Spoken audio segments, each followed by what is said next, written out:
जय जय श्री राधे कृष्णा। आज भाद्रपद मास के शुक्ल पक्ष की अष्टमी तिथि है और आज के दिन श्री राधा रानी जी का जन्म हुआ था और आज राधा अष्टमी का पवित्र त्योहार है। आप सभी को राधा अष्टमी की हार्दिक शुभकामनाएं। संसार में श्री राधा जैसी भाग्यवान कोई स्त्री नहीं है जिनके पति तीनों लोकों के स्वामी श्री कृष्ण सदैव उनके कंधे पर गलबैया डाले रहते हैं। जहां भी श्री राधा रानी जी जाती है वहां उनके अधीन होकर संग संग जाते हैं। श्री कृष्ण जी के वाम भाग से प्रकट हुई श्री राधा कठिन तप प्रेम और सेवा करके ही श्री कृष्ण के प्रेम का स्वामिनी बनी और इन्हें प्राणों से भी अधिक प्रिय हुई। आज मैं आपको सुनाने जा रही हूँ श्री राधा अष्टमी के दिन सुनी जाने वाली बड़ी ही दुर्लभ कथा।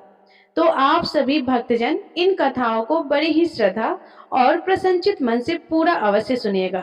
ब्रह्म वैवर्त पुराण के अनुसार रा का अर्थ है पाना और धा का अर्थ है मोक्ष, अर्थात श्री राधा जी का नाम जप से ही श्री कृष्ण और मोक्ष की प्राप्ति हो जाती है। पूर्व काल में श्री राधा ने सप्त श्रृंग पर्वत पर एक सहस्त्र दिव्य युगों तक निराहार रहकर तपस्या की। इससे वे अत्यंत दुर्बल हो गई। भगवान श्री कृष्ण ने देखा कि श्री राधा चंद्रमा की एक कला के समान अत्यंत कृश हो गई है, अब इनके शरीर में सांस का चलना भी बंद हो गया है। तब भगवान श्री कृष्ण करुणा से द्रवित होकर श्री राधा रानी को हृदय से लगाकर फूट फूट कर रोने लगे। भगवान श्री कृष्ण ने श्री राधा को वर देते हुए कहा, राधे, तुम्हारा स्थान मेरे वक्ष स्थल पर है, तुम यहीं रहो। मुझ में तुम्हारी अविचल प्रेम भक्ति हो, सौभाग्यमान प्रेम गौरव की दृष्टि से तुम मेरे लिए सबसे श्रेष्ठ और सर्वाधिक प्रियतमा बनी रहो। संसार की समस्त युवतियां में तुम्हारा सबसे ऊंचा स्थान है। तुम सबसे अधिक महत्व और गौरव प्राप्त करो। मैं सदा तुम्हारे गुण गाऊंगा, तुम्हारी पूजा करूंगा, तुम सदा मुझे अपने अधीन समझो। मैं तुम्हारी प्रत्येक आज्ञा का पालन करने के लिए बाध्य रहूंगा। जैसे आभूषण शरीर की शोभा है, उसी प्रकार तुम मेरी शोभा हो। श्री राधा मेरी परम आत्मा है, मेरा जीवन है। श्री राधा से ही प्रेम प्राप्त करके मैं उस प्रेम को अपने प्रेमी भक्तों में बांटता हूँ। श्री कृष्ण की सेवा से ही श्री राधा ने सबसे अधिक मनोहर रूप, सौभाग्य, मान, गौरव तथा श्री कृष्ण के हृदय स्थल में स्थान उनका पत्नी प्राप्त किया। वृंदावन लीला में लौकिक दृष्टि से तो श्री कृष्ण 11 वर्ष की अवस्था में ही ब्रज का परित्याग करके मथुरा पधार गए थे। इतनी छोटी अवस्था में स्त्रियों के साथ प्रणय की बात कल्पना में ही नहीं आती, बल्कि अलौकिक जगत में श्री राधा कृष्ण दोनों सर्वदा एक ही है। फिर भी भगवान ने ब्रह्मा जी को श्री राधा के दिव्य विग्रह का दर्शन कराने का वरदान दिया था। उसकी पुत्री के लिए उन्होंने ब्रह्मा जी को एकांत वन में श्री राधा के दर्शन कराए और वहीं ब्रह्मा जी के द्वारा रसराज कृष्ण और महाभाव रूपी राधा की विवाह लीला भी संपन्न हुई। यह विवाहिता श्री राधा जी सदैव ही भगवान श्री कृष्ण के संग रहती है, अवश्य ही छिपी रहती है। केवल कृष्ण कृपा होने पर ही साधक को इस युगल जोड़ी के दुर्लभ दर्शन होते हैं। पौराणिक कथाओं के अनुसार राधा माता गोलोक में श्री कृष्ण जी के साथ निवास करती थी। एक बार देवी राधा गोलोक से कहीं बाहर गई। जब वापस आई तो देखा कि कृष्ण भगवान गोलोक में नहीं है। उस समय भगवान श्री कृष्ण अपनी एक सखी विजा के साथ गोलोक में घूम रहे थे। यह बात जब राधा जी को मालूम हुई तो उन्हें गुस्सा आया और वे सीधे उनके पास पहुंच गए। वहां पहुंचकर उन्होंने भगवान श्री कृष्ण को काफी भला बुरा कहा। राधा जी का यह व्यवहार भगवान श्री कृष्ण के मित्र श्री दामा को बुरा लगा और उन्होंने राधा जी को पृथ्वी पर जन्म लेने का श्राप दे दिया। राधा रानी को इतने गुस्से में देखकर कृष्ण भगवान की सखी वीजा भी वहां से चली गई। इस श्राप के बाद राधा ने बदले में श्री दामा को श्राप देते हुए राक्षस कुल में जन्म लेने का श्राप दे दिया। राधा रानी के द्वारा दिए गए श्राप के कारण ही श्री दामा का जन्म शंखचूर्ण दानव के रूप में हुआ था। दानव कुल में जन्म लेने के बाद भी भगवान विष्णु का अन्य भक्त बना। वही दूसरी ओर राधा रानी ने भी पृथ्वी पर वृषभानु के घर पुत्री के रूप में जन्म लिया। देवी कृति के गर्भ से नहीं जन्मी थी। दरअसल जिस समय श्री दामा और राधा रानी ने एक दूसरे को श्राप दिया, तब भगवान श्री कृष्ण जी ने राधा रानी से कहा कि आपको पृथ्वी पर देवी कृति और वृषभानु जी की पुत्री के रूप में रहना है। इसके आगे भगवान श्री कृष्ण ने राधा रानी से कहा कि जब आप विवाह के योग्य हो जाएंगे तो आपका विवाह मनुष्य के अवतार में रायन नामक एक वैश्य से होगा। हालांकि वह भी मेरे अंश अवतारों में से ही एक होगा। आप धरती पर भी मेरी प्रियतमा बनकर ही रहेंगी, परंतु हम दोनों को वहां बिछड़ने का दुख सहन करना होगा। और राधा रानी, अब आप धरती पर जन्म लेने की तैयारी करें। संसारिक दृष्टि से देवी कृति गर्भवती हुई और उन्हें प्रसव हुआ, लेकिन देवी कृति के गर्भ में योग माया की प्रेरणा से वायु का प्रवेश हुआ और उन्होंने वायु को ही जन्म दिया। जब वह प्रसव पीड़ा से गुजर रही थी, इस समय महादेवी राधा रानी एक प्यारी सी कन्या के रूप में प्रकट हो गई। जिस दिन राधा रानी प्रकट हुई वह दिन भाद्रपद शुक्ल पक्ष की अष्टमी का था, इसलिए भाद्रपद शुक्ल पक्ष अष्टमी को राधा रानी अष्टमी के रूप में जाना जाता है। इस दिन भगवान श्री कृष्ण और राधा रानी की पूजा की जाती है। इस व्रत को करने से सभी संसारिक सुख आनंद की प्राप्ति होती है। मान्यताओं के अनुसार इस व्रत को करने से धन की कमी नहीं होती है और घर में सुख संपदा आती है।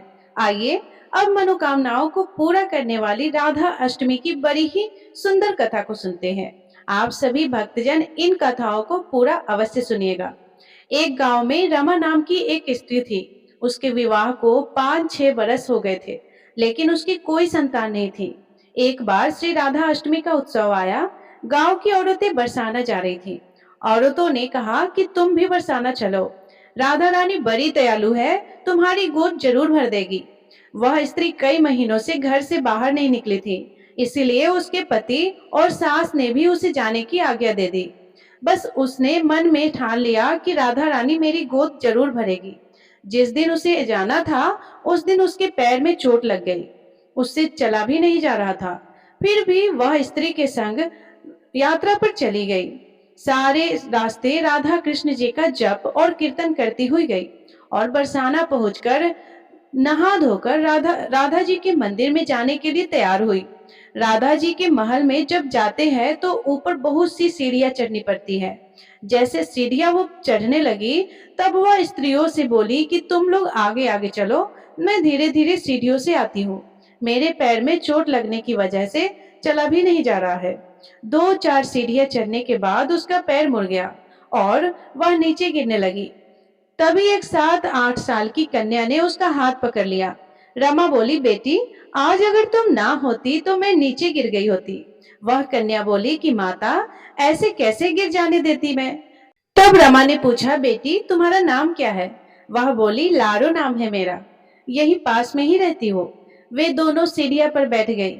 लारो कहने लगी, माता मेरे लिए क्या लाई हो, ना कोई जान ना कोई पहचान। लारो ऐसी बातें कर रही है। फिर भी रमा ने कहा, लारो मैं कल तुम्हारे लिए कुछ न कुछ लेकर अवश्य आऊंगी, तुम्हें क्या पसंद है। तब लारो कहने लगी, मुझे नथनी, गले का हार, कान के कुंडल, चूड़ियां, मेहंदी, घाघरा, चोली, ये सब चीजें पसंद है, कुछ भी ले आना। इतना कहकर वह बालिका भाग गई। जैसे तैसे रमा भी मंदिर में दर्शन करके लौट आई। फिर रमा उस बालिका के बारे में सोचने लगी और बाजार में उसने गले का हार और चूड़ियां उसके लिए ले ली और अगले दिन वहीं गई जहां वो मिली थी। वह लारो का जाकर इंतजार करने लगी। फिर लारो उसको उसी जगह पर मिली। चूड़ियां और गले का हार जैसे ही उसे दिया, वह बोली, बस इतनी सी ही, और चीजें नहीं लाई हो। और वह मुंह फुलाकर बैठ गई। तब रमा बोली, अभी मैं 8 दिन यहीं पर रहूंगी, रोज तुम्हारे लिए कुछ न कुछ लाया करूंगी। यह सुनकर लारो उसकी गोद में बैठ गई और गले से लग गई। रमा तो रोने लगी, उसे जैसे एक संतान मिल गई हो। खूब प्यार से उसके सिर पर हाथ फेरा। ऐसे ही वह फिर चली गई। रमा ने मंदिर से आकर घाघरा और चोली उसके लिए बनवाए। ऐसे ही रोज कुछ न कुछ वह उसे देती। एक दिन रमा कहती है कि अब यह सारी चीजें मुझे पहन कर दिखाओ। तो लारो बोली कि कल राधा अष्टमी है, मैं कल इसे पहनूंगी। इस बार लारो के साथ एक लड़का भी था। उसे देखकर रमा ने कहा, आज पता नहीं मेरे मन में क्या आया, मैंने एक धोती और मुकुट मोर वाला लिया है, क्या मैं इसे दे सकती हूँ। लारो बोली, यह कनवा है, मेरे साथ ही रहता है, हाँ तुम इसे दे दो। ऐसा कहकर वे दोनों सामान लेकर चले गए। अगले दिन राधा अष्टमी थी। जब रमा सीढ़ियों पर आई, वहां उसे आज कोई नहीं मिला, ना वो लारो और ना वो लड़का। बहुत इंतजार के बाद जब वह मंदिर में पहुंची तो वहां बहुत भीड़ थी। कीर्तन और नृत्य हो रहे थे। किसी तरह भीड़ को चीरती हुई वह आगे पहुंची और वहां देखकर राधा जी को देखा और ठाकुर जी को देखा। रमा ने जो जो चीजें लाडो को दी थी वही सारा सामान राधा जी और कृष्ण जी पहने हुए थे। वह पत्थर सी हो गई, आंखों से आंसू बहने लगी। उसे बात समझने देर नहीं लगी कि वह लाडो राधा जी और कन्वा कृष्ण जी है। स्वे जगत के पालनहार उसके पास आए थे। राधा जी उसकी गोद में बैठती थी और उसे मात्र सुख प्रदान करती थी। वह तो जैसे बावली हो गई, दिन रात लारो लारो कहती रहती, पुकारती रहती। वह स्त्रियों से बोली कि तुम लोग घर जाओ, मैं नहीं जाऊंगी। उसकी सास और पति भी उसे लेने आए, पर वह साथ नहीं गई। अब तो प्रतिदिन वह सीढ़ियों पर बैठे बैठे आंसुओं से सीढ़ियां धोती, पलकों से बुहारती। ऐसा करते करते उसे 30 वर्ष हो गए। एक दिन एक बालिका उसका हाथ पकड़कर उसे ऊपर अटालिका में ले गई, जहां जाकर बोली, लो मैं आ गई, मैं ही हूं तुम्हारी लाडो। ऐसा कहकर बाहें फैलाकर रमा को बुलाने लगी और अपने गले लगा लिया। उस दिन रमा ऐसे गले लगी कि इस पार्थिव शरीर को छोड़कर सदा के लिए अपने लाडो के पास चली गई। बोलिए श्री राधा कृष्ण भगवान की जय। बोलिए श्री बरसाने वाली की जय। एक बार नारद मुनि ने पृथ्वी लोक पर राधा नाम की महिमा सुनी और सुना कि वह श्री कृष्ण की सबसे बड़ी भक्त है। नारद जी को लगता था कि वह श्री हरि के सबसे बड़े भक्त है। अपने मन की शंका का निवारण करने के लिए नारद जी श्री कृष्ण जी के पास गए। श्री कृष्ण जी तो अंतर्यामी है, समझ गए कि नारद जी के मन में क्या शंका चल रही है। श्री कृष्ण जी ने सोचा कि नारद जी को राधा रानी के प्रेम और भक्ति का अनुभव करवाना ही पड़ेगा। जब नारद जी श्री कृष्ण जी के पास आए तो श्री कृष्ण ने अपना सिर पकड़कर बैठे थे। नारद जी ने श्री कृष्ण जी से पूछा कि प्रभु आपको क्या हुआ है। तब श्री कृष्ण जी कहने लगे कि नारद जी मेरे सर में बहुत दर्द है। नारद जी ने पूछा, प्रभु आपके इस दर्द का निवारण कैसे होगा। तब श्री कृष्ण ने कहा कि अगर कोई मेरा सच्चा भक्त अपने चरणों को धोकर उसका चरणामृत मुझे पिलाए तो मेरे सिर का दर्द ठीक हो जाएगा। नारद जी सोचने लगे कि मैं श्री हरि का सच्चा भक्त हूँ, लेकिन श्री कृष्ण को अपने चरणों का चरणामृत पिलाने से मुझे नरक तुल्य पाप लगेगा, इसलिए ऐसा पाप मैं अपने सिर पर नहीं ले सकता। नारद जी ने रुक्मणी जी से और बाकी रानियों से इस समस्या को सुनाया, लेकिन कोई भी इस पाप को अपने सिर पर लेने को तैयार नहीं हुआ। नारद जी को राधा रानी की याद आई कि वह भी तो श्री कृष्ण जी की सच्ची भक्त है। नारद जी ने जाकर सारा प्रसंग राधा रानी को सुनाया। राधा रानी ने इस समय एक बर्तन में जल लेकर अपने चरणों को धोकर वह जल नारद जी को दिया और कहा कि जल्दी से जाकर इसे श्री कृष्ण जी को दे दो। राधा रानी नारद जी से कहने लगी कि मैं जानती हूँ कि इस बात के लिए मुझे नरक तुल्य पाप लगेगा। राधा रानी आगे नारद जी से कहती है कि श्री कृष्ण के दर्द के निवारण के लिए मैं कोई भी पाप अपने सर पर लेने को तैयार हूँ। नारद जी श्री कृष्ण जी के पास गए तो श्री कृष्ण जी मंद मंद मुस्कुरा रहे थे। अब तक नारद जी समझ गए कि राधा रानी श्री कृष्ण से निश्चल प्रेम करती है और उनकी सबसे बड़ी भक्त है, तथा श्री कृष्ण ने यह सारी लीला मुझे यह एहसास कराने के लिए ही रची थी। बोलिए श्री राधा कृष्ण भगवान की जय। आइए श्री राधा रानी के अवतरण की कथा को सुनते हैं। सूर्यचंद्र राजा नरक के पुत्र थे। परम सुंदर चक्रवर्ती नरेश थे। उन्हें साक्षात भगवान का अंश माना जाता है। पूर्व काल में पितरों के यहाँ 3 मानसिक कन्याएं उत्पन्न हुई थी। वे सभी परम सुंदर थी। उनके नाम थे कलावती, रत्नमाला और मेनका। पितरों ने स्वेच्छा से ही कलावती का हाथ श्री हरि के अंशभूत बुद्धिमान सुचंद्र के हाथ में दे दिया। रत्नमाला को विदेह राज के हाथ में और मेनका को हिमालय के हाथ में अर्पित कर दिया। साथ ही विधि पूर्वक दहेज की वस्तुएं भी दी और मेनका के गर्भ से पार्वती जी प्रकट हुई। इन दोनों देवियों की कथाएं पुराणों में प्रसिद्ध है। इसके बाद कलावती को साथ लेकर महाभाग सुचंद गोमती के तट पर नैमिष नामक वन में गए। उन्होंने ब्रह्मा जी की प्रसन्नता के लिए तपस्या आरंभ की।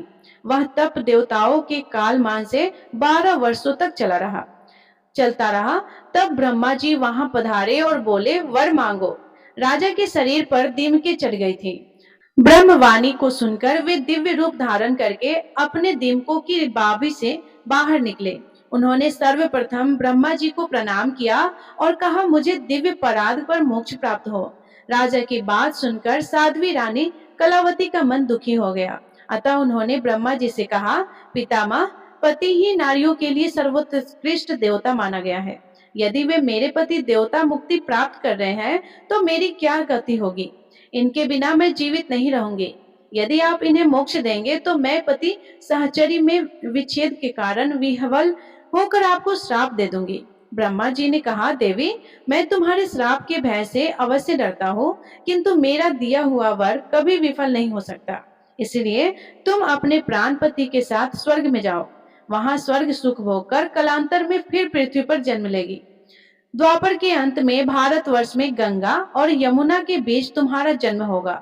तुम दोनों से जब परिपूर्ण भगवान की प्रिया साक्षात श्री राधा जी पुत्री के रूप में प्रकट होगी, तब तुम दोनों साथ ही मुक्त हो जाओगे। इस प्रकार ब्रह्मा जी के दिव्य एवं अमोघ वर से कलावती और सुचंद्र दोनों की भूतल पर उत्पत्ति हुई। वे ही कृति और श्री विश्वानु हुए। कलावती कन्नौज में राजा बलंदर के यज्ञ कुंड से प्रकट हुई। उस दिव्य कन्या को अपने पूर्व जन्म की सारी बातें स्मरण थी और सूर्यभानु के घर सूर्यचंद्र का जन्म हुआ। वे उसी श्री विश्वभानु से विख्यात हुए। उन्हें भी पूर्व जन्म की स्मृति बनी रही। वे गोपों में श्रेष्ठ होने के साथ ही दूसरे कामदेव के समान परम सुंदर थे। परम बुद्धिमान नंदराज जी इन दोनों का विवाह संबंध जोड़ा था। उन दोनों को पूर्व जन्म की स्मृति भी थी। अतः वे एक दूसरे को चाहते थे और दोनों की इच्छा से ही यह संबंध हुआ। श्री कृष्ण जी ने अपनी तेजोमय पराशक्ति श्री राधा का वृषभानु की पत्नी कृति रानी के गर्भ में प्रवेश कराया। वे श्री राधा निकुंज प्रदेश के एक सुंदर मंदिर में अवतीर्ण हुए। उस समय भाद्रपद का महीना था। शुक्ल पक्ष की अष्टमी तिथि और सोमवार का दिन था। मध्याह्न का समय था और आकाश में बादल छाए हुए थे। देवक नंदन वन के भव्य प्रसून लेकर भवन पर बरसा रहे थे। उसी समय श्री राधा जी के अवतार धारण करने से नदियों का जल स्वच्छ हो गया। संपूर्ण दिशाएं प्रसन्न निर्मल हो उठी। कमल की सुगंध से व्याप्त शीतल वायु मंद गति से प्रवाहित हो रही थी। शरद पूर्णिमा के सत सत चंद्रमाओं से भी अधिक अभिराम कन्या को देखकर गोपी कृतिदा आनंद में निगमन हो गई। उन्होंने मंगल कृत कराकर पुत्री के कल्याण की कामना से आनंददायिनी को 2 लाख उत्तम गौवे ब्राह्मणों को दान दी, जिनका दर्शन बड़े बड़े देवताओं के लिए भी दुर्लभ है। तत्वक्ष मनुष्य सैकड़ों जन्मों तक तप करके भी जिनकी झांकी नहीं कर पाते, वे ही श्री राधिका जी जब वृषभानु जी के यहाँ साकार रूप में प्रकट हुई और गोप ललाए जब उनका लालन पालन करने लगी, तब सर्वधारण एवं सुंदर रत्नों से खचित चंदन निर्मित तथा रत्न किरण मंडित पालनों में सखी जनों द्वारा नित्य झुलाई जाती हुई श्री राधा प्रतिदिन शुक्ल पक्ष की चंद्रमा की कला की भांति बढ़ने लगी। बोलिए श्री राधा कृष्ण भगवान की जय। बोलिए श्री विश्वभानु दुलारी की जय। आइए अब बड़े ही सुंदर कथा को सुनते हैं। एक बार की बात है, जब श्री राधा जी पृथ्वी लोक पर चलने लगी तो गोलोक के श्री राधा जी के लीला पक्षी श्री सुखदेव जी ने भी साथ चलने को कहा। तो वही राधा जी की आज्ञा से भगवान की अमर कथा रूपी भागवत कथा के प्रचार करने के लिए गोलोक के लीला पक्षी श्री सुखदेव जी एक सुख के गर्भ के अंडे के रूप में प्रकट होकर अमरनाथ में प्रकट हुए थे। वह अंडा हवा के झरोके के कारण फूट गया था और अमरनाथ में फूटा हुआ पड़ा था। इधर एक बार श्री नारद जी घूमते घूमते कैलाश पर्वत पर पहुंचते हैं तो श्री पार्वती जी ने नारद जी को सत्कार करने के बाद पूछा कि नारद जी, आप कहाँ से आ रहे हैं? तो नारद जी ने कहा कि मैं हर जगह घूमते हुए आ रहा हूँ, परंतु अब घूमना कम कर दिया है क्योंकि लोगों पर विश्वास नहीं है। इसका कारण लोगों में प्रेम एक दूसरे के प्रति नहीं है, केवल दिखावे का प्रेम है, वस्तुतः प्रेम नहीं है। तब पार्वती जी ने कहा कि नारद जी, लेकिन हमारे पति भूत भवन शंकर जी में तो बहुत प्रेम है, यानी श्री शंकर जी हमसे बहुत प्रेम करते हैं। तब श्री नारद जी ने कहा कि हे पार्वती माता, जब आपके पतिदेव श्री शंकर जी आपसे प्रेम करते हैं तो यह जरूर बतलाए होंगे कि श्री शंकर जी जो अपने गले में माला पहनते हैं वह कैसी और किसकी माला है। तब पार्वती जी कहा, नारद जी, यह माला पहनने का रहस्य तो वह अभी तक नहीं बताए। तब नारद जी ने कहा कि फिर आपके पति आपसे झूठ या दिखावे का प्रेम करते हैं, वस्तुतः प्रेम नहीं करते। इतना कहकर श्री नारद जी वहां से चल दिए। इधर वहीं एक बार पार्वती जी ने भोलेनाथ जी से अनुरोध किया कि कृपया यह बताइए कि आपके गले में किसकी माला है, तथा यह वर दे कि हे स्वामी, मुझे आपसे वियोग नहीं हो और हमेशा आत्मज्ञान बना रहे। इसका कोई उपाय बताएं। आगे श्री शंकर जी ने कहा कि इस आत्मज्ञान को मैं समय से बतलाऊंगा, परंतु श्री नारद जी द्वारा जो भेद वचन है, उन भेद वचनों के समाधान को करते हुए श्री शंकर जी ने कहा कि हे पार्वती, यह हमारे गले में जो मुंडों की माला है, वह मुंड माला तुम्हारे ही मुंडों की है, जिनको मैं तुम्हारे बार बार मरने पर तुम्हारी यादगारी में माला के रूप में धारण किया है, क्योंकि मैं तुमसे अत्यधिक प्रेम करता हूँ। तब पार्वती जी ने कहा कि मैं बार बार मर जाती हूँ और आपकी मृत्यु नहीं होती, इसका क्या कारण है। तब श्री शंकर जी ने कहा कि हे पार्वती, मैंने अमर कथा सुना है जिससे मैं अमर हूँ। यह घटना सुनकर श्री पार्वती जी ने अमर कथा सुनने के लिए श्री शंकर जी से प्रार्थना की। तब शंकर जी ने कहा कि हे पार्वती, इस समय मैं तुम्हें अमर कथा सुनाने का पुण्य लक्षण नहीं देख रहा हूँ, फिर भी तुम्हारे आग्रह करने के कारण मैं अवश्य कथा सुनाऊंगा। यानी आज आपको अति गोपनीय कथा सुना रहा हूँ, जिसको सुनकर तुम भी अमर हो सकती हो। इसलिए आप जरा बाहर देखकर आए कि कहीं कोई और तो नहीं है। श्री पार्वती जी ने बाहर आकर चारों तरफ अच्छी तरह देखा तो वहां एक सूख श्रावक के विगलित अंडे की सिवा कुछ नहीं था। उन्होंने श्री शंकर जी से कहा कि बाहर कोई नहीं है। तब बीच बीच में पार्वती जी कथा सुनने के दौरान हुंकार भरती थी। 10वें स्कंद की समाप्ति पर वे निंद्राग्रस्त हो गई, यानी पार्वती माता को नींद आ गई।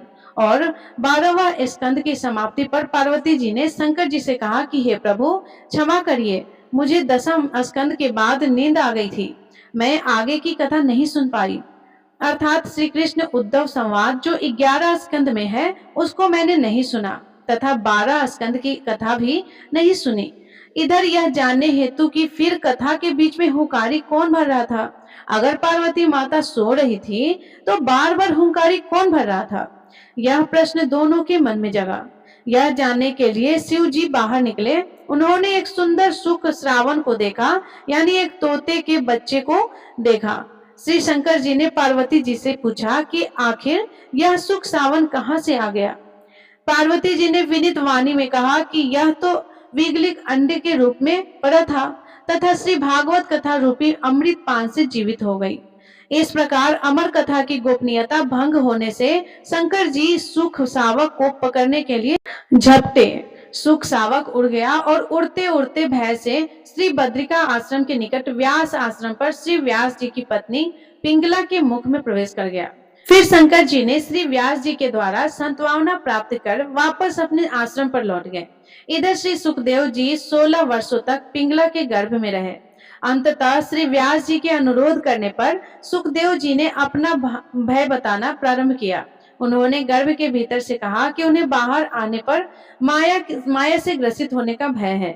यदि भगवान श्री कृष्ण द्वारा माया से ग्रसित नहीं होने का आश्वासन मिले तब वह बाहर आएंगे। व्यास जी के अनुरोध से भगवान श्री कृष्ण जी ने सुखदेव जी को माया से ग्रसित नहीं होने का आश्वासन दिया।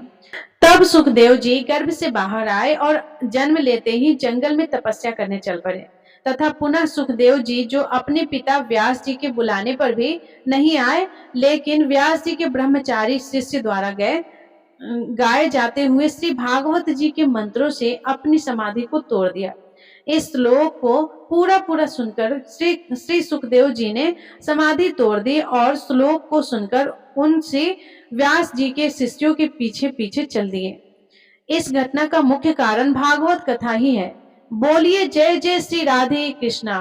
प्रिय श्रोताओं, ये थी राधा अष्टमी व्रत की संपूर्ण कथा। यदि ये कथा आपको पसंद आई हो तो वीडियो को लाइक करके अपने दोस्तों के साथ ज्यादा से ज्यादा शेयर कर लीजिएगा और यदि आप चैनल पे नए हैं तो चैनल को सब्सक्राइब कर दीजिएगा और कमेंट में जय श्री राधे कृष्णा अवश्य लिखिएगा। राधे राधे, जय श्री कृष्ण। आप सभी को राधा अष्टमी की ढेरों सारी दुख बधाई।